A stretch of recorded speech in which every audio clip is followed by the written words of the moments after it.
नमस्कार दोस्तों, मैं आपका होस्ट चिकन जोशी आपका स्वागत करता हूं मैं आरएन शॉर्ट्स में, जिसमें हम लेके आते हैं दिन भर की स्पेस और डिफेंस न्यूज की टॉप 3 खबरें। तो चलिए जान लेते हैं। दोस्तों, हमारी सबसे पहली खबर आ रही है इसरो की तरफ से। इसरो फिर से एक कीर्तिमान रचने वाला है। पिछले दिनों मैंने कई बार यह चीज आप लोगों को खबर में बताया है। कभी ये लॉन्च होने वाला था नवंबर में, कभी होने वाला दिसंबर में, और अब यह जनवरी में होने वाला है। जनवरी की 12 तारीख को एक नया लॉन्च होने वाला है। PSLV का 41वां लॉन्च यह होने वाला है। इसमें 31 सैटेलाइट इसरो लॉन्च करेगा। उसमें 3 सैटेलाइट इसरो की खुद की हैं। कार्टोसैट 2 है, एक माइक्रो सैटेलाइट है और एक नैनो सैटेलाइट है। बाकी 28 नैनो सैटेलाइट होंगी, वो विदेशी होंगी, जिसमें US और फिनलैंड और UK आदि की कंपनियां अपने अपने सैटेलाइट लॉन्च कर रही हैं, वो भी इसरो के द्वारा। इसरो के डायरेक्टर से पूछा गया कि जो पुराना हमारा PSLV का मिशन फेल हुआ था, उसके कारण क्या कंपनियां हम में कम विश्वास दिखाने लगी है, तो उन्होंने कहा है कि ऐसा कोई बात नहीं है। उनको ये पता है कि इस तरह की चीजें हो जाती हैं कभी कभी मिशन में, और अब हम पूरी तरह से रेडी हैं। 4 महीने हमें इसलिए लग गए कि हम इसी चीज को दूर कर रहे थे। और दूसरी बात, जो हमारे फर्म थे जिन्होंने अपने अपने सैटेलाइट भेजने थे, उनके भी सैटेलाइट अभी ठीक से रेडी नहीं थे। क्या क्या पेलोड होने वाला है, कितना वजन होगा इन पेलोड का, उसके हिसाब से रॉकेट को डेवलप करना पड़ता है। तो उन्हीं सब में लेट लग गया और हम पूरी तरह से रेडी हैं और 12 जनवरी को यह लॉन्च हो सकता है। लॉन्च होते ही मैं सारी डिटेल आप तक जरूर लेकर आ जाऊंगा। इंडियन नेवी ने पिछले साल RFI जारी किया था 57 एयरक्राफ्ट के लिए, अपने एयरक्राफ्ट कैरियर के लिए। नए एयरक्राफ्ट कैरियर के लिए उनको एयरक्राफ्ट चाहिए थे, तो उसके लिए RFI जारी किया था, जिसमें 6 कंपनियों ने रिस्पॉन्ड किया था और जिसमें से 2 पहले ही रेस से बाहर हो गई थी, जिसमें F-35 भी था, वो भी बाहर हो गई थी।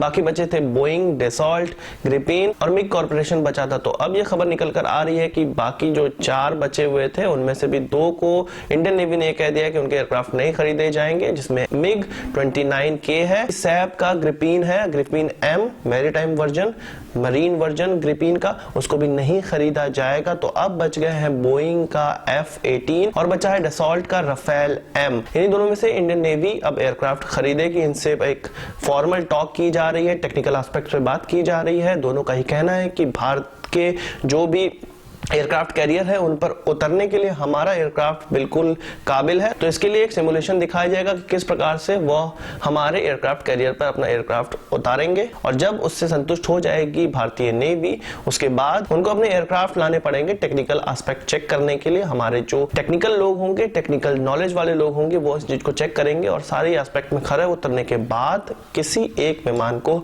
चुन लिया जाएगा हमारे एयरक्राफ्ट कैरियर के लिए, INS विक्रांत के लिए। दोस्तों, बात करते हैं संजय भंडारी की, जिसका कमेंट बॉक्स में मुझे सजेशन मिला था। संजय भंडारी के बारे में वो जानना चाहते थे।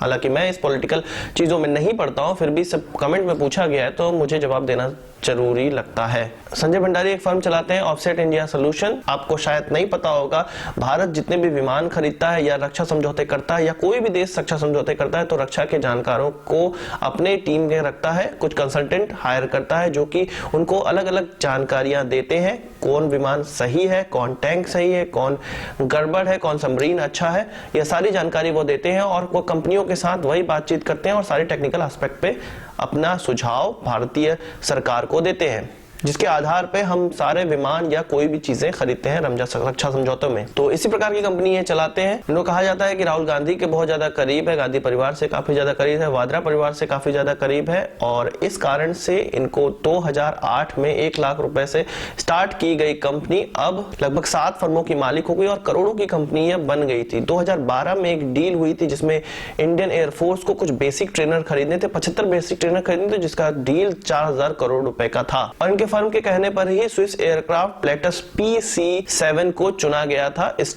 बेसिक ट्रेनर के डील के लिए, जिस पर साउथ कोरियन गवर्नमेंट ने अपना कंसर्न जारी किया था कि इसमें कुछ गड़बड़ी हुई है।